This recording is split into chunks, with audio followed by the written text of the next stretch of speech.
now I want to talk about the heel-toe technique. This is something that it's just like, there's so much chatter online about this. Is like, who can do it? I don't have the right pedals to do this. My feet are size 15. I can't do the heel-toe technique.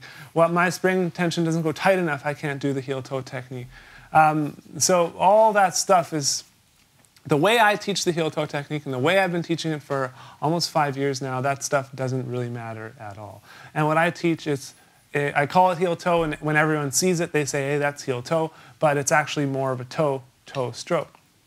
And it's actually, if you sign up for the bass drums boot camp, it's the first lesson. You get it like right today. There's like 10 minutes of a bunch of different slow motion and stuff. And in there, I actually will demonstrate with different footwear. You know, I'll put on snowboard boots and work boots and stuff. That's awesome. Ridiculous. But so let's just kind of go over the basic technique. I'll show you exactly what it is that I play, and then we can go over some applications and stuff like that. So let's go down here, James. Okay, you want to start, this is your starting position, especially when first developing the technique, okay? You don't always have to play it like this. Eventually, once you get the motion down, you'll just be able to throw it in wherever, and it won't even matter. It won't matter if you're like this or not. But when you're first learning, start like this, okay? So heel in the air, toe right close to the top of the pedal, and beater resting on the head, okay? You can see I'm able to push on the head there, so it's resting on the head. Then, all that happens, the motion, is it drops, okay? Now my heel hits this back foot plate. But as I drop, you're going to see the beater hit once, and then I come up again, and then I'm back in my starting position. So you start and end in the exact same position, okay? So the exact motion would look like this, slowed down, like ultra slow, to the point it doesn't even make sense, okay? But that's the motion, and it's kind of this rocking motion that happens, okay? And I've taught this to, I mean, thousands and thousands of drummers, and usually you can get the rocking motion within, some people within 5 minutes, some people within a week. But if you practice it hard enough, it's going to come, and it's going to happen really fast. So now let's speed it up, and I'll show you how it sounds fast.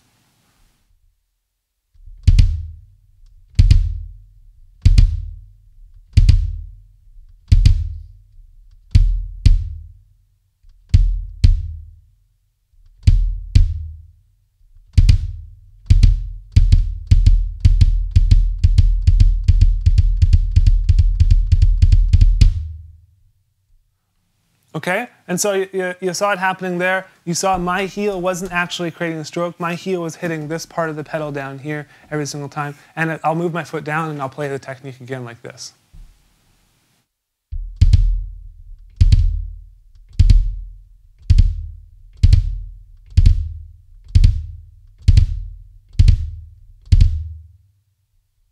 All right, so the whole thing about my foot's too big, I can't do it, doesn't matter. The whole thing about my pedal doesn't go tight enough, doesn't matter. You need a pedal that'll spring back after you hit it, which, I mean, if your bass drum pedal doesn't spring back after you push it down, then you need a new bass drum pedal. Yeah. Can you imagine? Every time you hit it, you have to like pull it off. I've actually seen that before. Some people actually just deal with that. I don't know why. Yeah.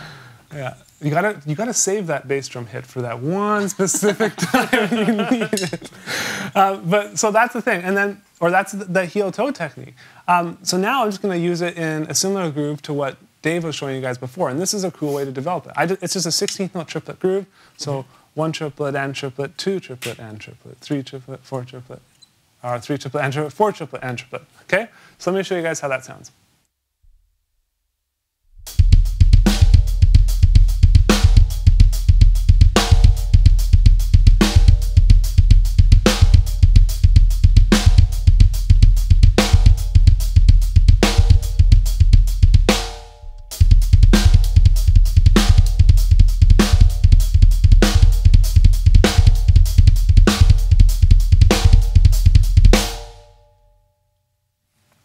Okay, so you guys are going to feel the burn, like right in here, especially at first, in here and a little bit back here. So just expect that. The first time, you won't be able to do it for very long, and that's probably normal, especially when you're doing something constant like that, that sort of exercise. And then I want to show you guys Well, I just want to make sure there's no questions on that. Does that make sense, you guys? It totally makes sense. I think you did a pretty good job explaining, especially when you went back on the pedal too. Yeah. So you can show that it doesn't take a longboard pedal to do. Yeah, and I mean, this is a longboard pedal. These are my new Speed Cobras that Sean hooked me up with. And they are a longboard pedal, but you don't need a longboard to do the technique. Actually, in the bass drum boot camp, I purposely, and even in the video, I say, I'm using just a regular Iron Cobra pedal because I didn't want people to say you can only do it on a longboard. Look at him, he's only doing it on a longboard, and he couldn't do it on a regular pedal. I could go over there and do it on Dave's pedal. It's no problem.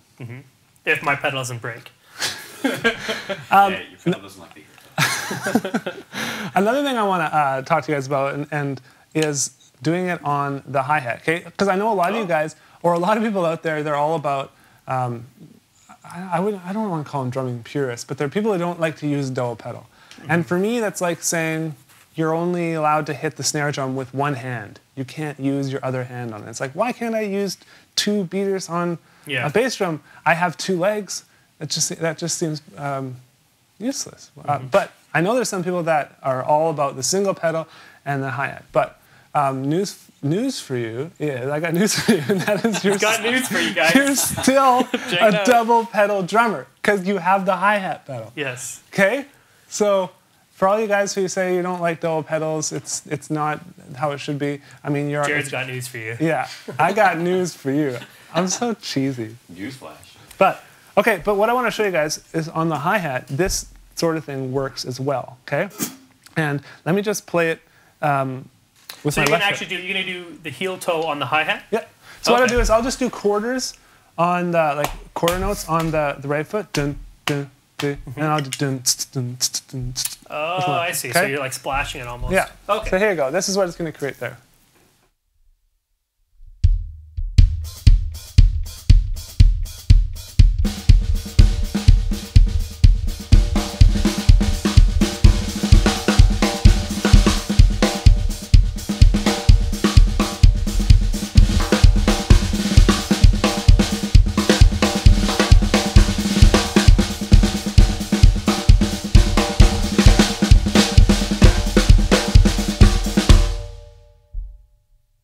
Still up. Okay, that's a really cool application. Yeah, and Very cool. And then another application I want to show you guys quickly is splitting your left foot here. Jim, can they see my left foot? By the way, you guys, we got to introduce you to the guys in the room. There's Jamie on switching video, and Vic on the audio. This audio nightmare. 3 bass drums. Say hi, guys. Hey. Okay, so here's what I want to do next, and that's basically a kind of 6-stroke roll hybrid. So a double with the right, a double with the left, and then 2 singles. And then hopefully you're going to get that splashing sound over here. This is sliding a little bit forward. Okay, let's try that.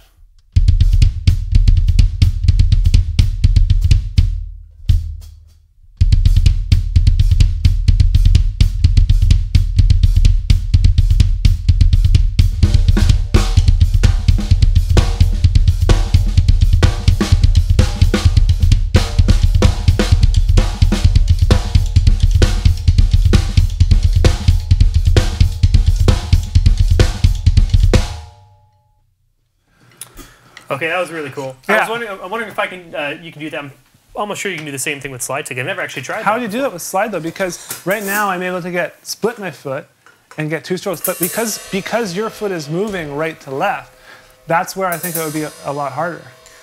Well, you do. So it would have a different sound on your hi-hat.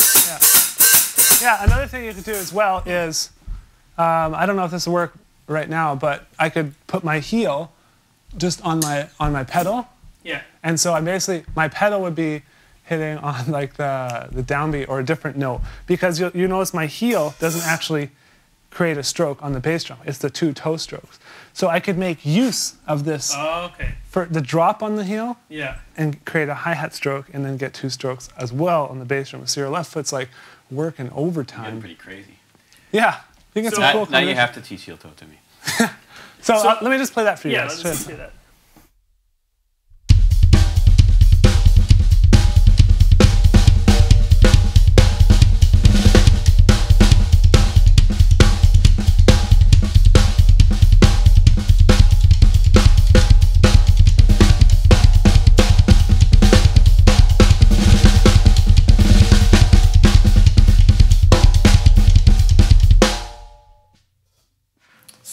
Yeah, so that's another application there. And that's the beauty of learning it with your left foot, is you can start incorporating all the rudiments.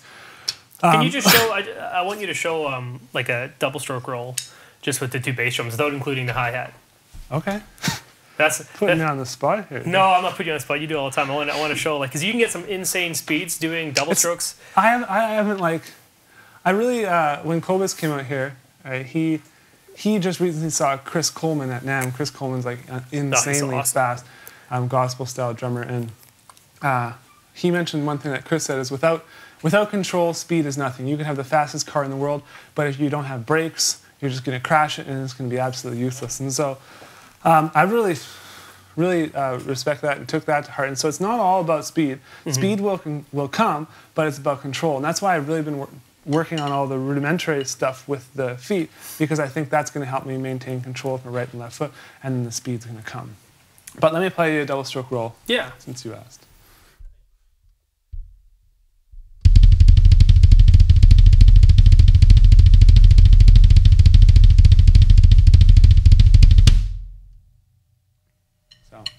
That's just a straight double stroke roll, and if you're playing everything and it's really warm, you can go faster than that. But for me, it's more about the combinations that you can come up with between the 2 limbs. Because I mean, this is something we showed in another lesson we did. But I just played a regular groove with 16th notes on the bass drum, adding 2 and 4 on the snare, with double strokes, and then you show them how it sounds with single strokes. Do you mind doing that again? Sure. Okay. So what I'm going to do, I'm going to play double strokes. And then Sean's going to play that same groove with single strokes. And you're going to hear how it's the same exact notes being played, but the texture in the groove actually feels different played with doubles and singles. Here we go.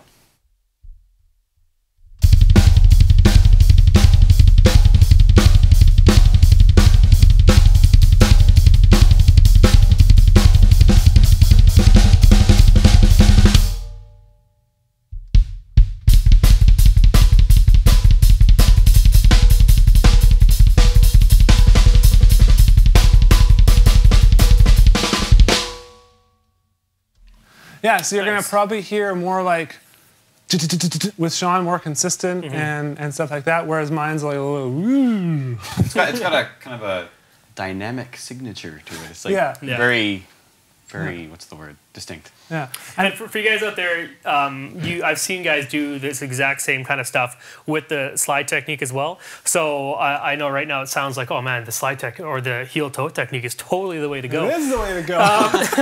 I'm not actually that up to speed with my left foot on there, but I am working on the double stroke roll, and the speeds that I can get with my single are equal to the speeds Jared can get on his single. It's just his left foot is completely trained like that. So. A guy like Virgil Donati, he uses slide with both feet. Is that right? You watch more of him. I think he's got some slide going. It's like a heel up slide kind of. So like what you got. From the videos I watched of him, I had this. I forget the DVD was called, but it's a wicked DVD of him just going nuts with both feet and stuff like that. But